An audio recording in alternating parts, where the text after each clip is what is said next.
Bonjour, dans cette capsule, on va regarder comment trouver une valeur manquante dans une équation lorsque l'inconnu se retrouve des deux côtés de l'équation à partir de la balance algébrique. Donc, tout d'abord, un petit rappel, lorsqu'on a une inconnue seulement d'un des deux côtés. Dans cette situation, on va représenter notre équation dans notre balance. Donc, ce que je vais faire, c'est que je vais représenter la valeur inconnue par un sac. Donc, on va dire que dans ce sac-là, il y a une certaine quantité de bonbons. Notre objectif, bien évidemment, c'est qu'il y ait la même quantité de bonbons des deux côtés pour que notre balance soit en équilibre. Donc, ce qu'on va vouloir faire, c'est essayer de retrouver pour un sac de bonbons, pour un sac, combien est-ce qu'il va y avoir de bonbons. Donc, pour arriver à trouver cette valeur, la première chose que je vais faire, c'est essayer d'éliminer les bonbons qui se retrouvent du côté gauche de mon égalité, soit du côté où on a notre inconnu. Donc, je vais commencer par un bonbon de chaque côté. Donc, il va rester deux bonbons du premier, 8 de l'autre. Encore un autre bonbon, il va en rester 1 et 7. Et finalement, en éliminant les trois bonbons du premier côté, ce qui va me rester, c'est deux fois mon inconnu du premier côté. Et de l'autre côté, il va me rester 6 bonbons. Maintenant, mon objectif, c'est de savoir il y a combien de bonbons dans chacun des sacs. Donc, en déplaçant mes bonbons en groupement de 2, donc en deux groupements, ce que je réalise, c'est qu'un sac, ce serait l'équivalent de 3 bonbons. Je vais donc pouvoir dire que mon inconnu ici, c'est 3. Maintenant, d'un côté un peu plus algébrique, donc mon objectif va être de faire exactement les mêmes opérations sans support visuel. Donc, dans un premier temps, ce qu'on va vouloir faire, c'est éliminer les termes constants du côté où on a notre inconnu. Donc, j'ai 3 comme terme constant. Je vais aller faire l'opération contraire qui est moins 3. Puisque si je fais plus 3 moins 3, bien, ça donne 0. Donc, ce qui va rester tout simplement, ce sont 2 fois la valeur de l'inconnu du premier côté. Et je vais effectuer 9 moins 3 du deuxième côté pour obtenir 6. Par la suite, bien, on sait qu'on a 2 fois la valeur de x. Donc, je vais pouvoir diviser par 2 pour en obtenir juste 1. Et si je divise par 2 d'un côté, mais je vais faire la même chose de l'autre côté pour garder mon égalité. Je vais donc obtenir que x vaut 3. Et ce sera toujours possible de valider notre travail. Donc, si on remplace la valeur de x par 3, donc 2 fois 3 plus 3, est-ce que c'est bien égal à 9? Bien, 2 fois 3, 6 plus 3, effectivement, ça donne 9. Donc, on sait que notre validation fonctionne et donc que notre inconnu est bel et bien 3. Maintenant, on va vouloir regarder lorsque notre inconnu se retrouve des deux côtés de l'égalité. Donc ici, j'ai 6x plus 2 est égal à 3x plus 8. Je vais utiliser le même visuel pour essayer d'expliquer. Donc, dans ce cas-ci, on a des sacs de bonbons dont on ne connaît pas la quantité de chaque côté, puis on a des bonbons des deux côtés.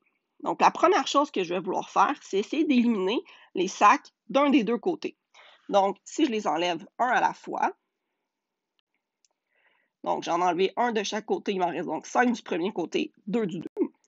Par la suite, un autre de plus, donc 4 du premier côté, 1 du deuxième. Et finalement, si j'en enlève un troisième, il va m'en rester 3 du premier côté et aucun du deuxième. À partir de là, j'arrive exactement à la même situation que tout à l'heure. Donc, je vais vouloir aller résoudre la situation en effectuant donc tout d'abord en enlevant 2 bonbons de chaque côté. Ça me permet d'arriver à 3 sacs de bonbons, c'est équivalent à 6 bonbons. Et de cette façon-là, je vais être capable de séparer en 3 parties égales de côté pour trouver que mon inconnu, c'est 2. C'est donc dire qu'il y a 2 bonbons dans chaque sac. Donc, si on le fait de la même façon ici, donc la première étape, ce sera toujours de soustraire, ou en fait d'enlever les x du côté où il y en a le moins. Donc, dans ce cas-ci, le côté où il y en a le moins, c'est le côté du 3x. Donc, je vais commencer par enlever 3x de chaque côté. Et là, volontairement, je vais aller écrire le moins 3 sous le moins 3x sous le 6x pour me rappeler que c'est ici que je dois faire le calcul. Donc, 6x moins 3x, ça fait 3x. Le plus 2 reste présent puisqu'on n'a pas fait aucune opération. De l'autre côté, 3x moins 3x, ça donne 0x, donc on n'en a plus, on ne l'écrit pas. Et il reste 8. À partir de là, c'est mes opérations contraires. Donc, mon objectif, c'est de trouver le x qui est le 3 fois qu'on a ajouté, auquel on a ajouté 2. Donc, je vais commencer par enlever 2 de chaque côté. De cette façon-là, il va rester 3x. De l'autre côté, il va rester 6. Puis, je vais pouvoir aller diviser par 3 de chaque côté pour savoir que 1x est égal à 2.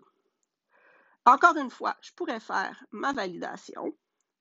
Donc, 6 fois 2 plus 2, est-ce que c'est égal à 3 fois 2 plus 8?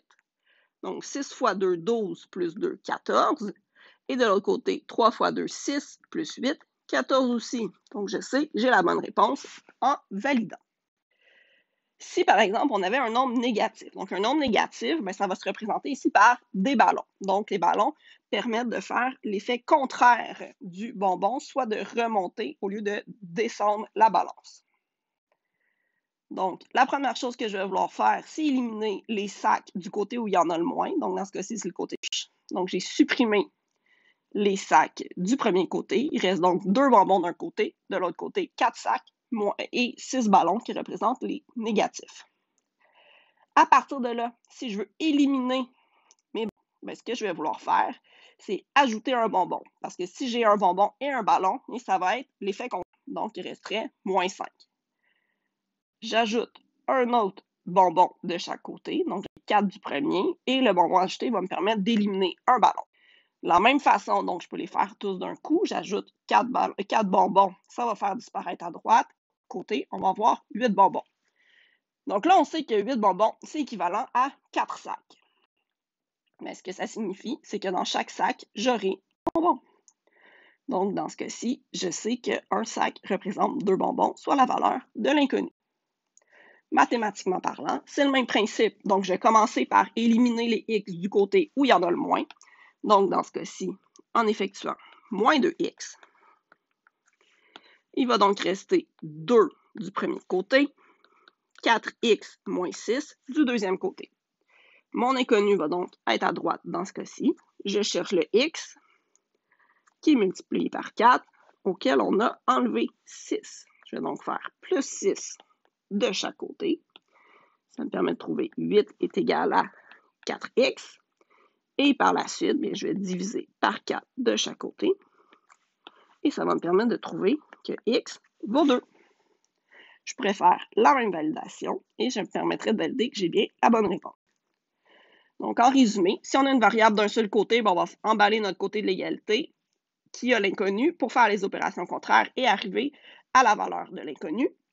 Et si jamais on a des variables des deux côtés, mais dans un premier temps, on va supprimer l'inconnu du côté où il y en a le moins. Puis une fois que cette étape-là est faite, bien, on va se retrouver exactement avec le premier cas. Donc, on va faire nos opérations contraires pour arriver à notre valeur de l'inconnu. Merci.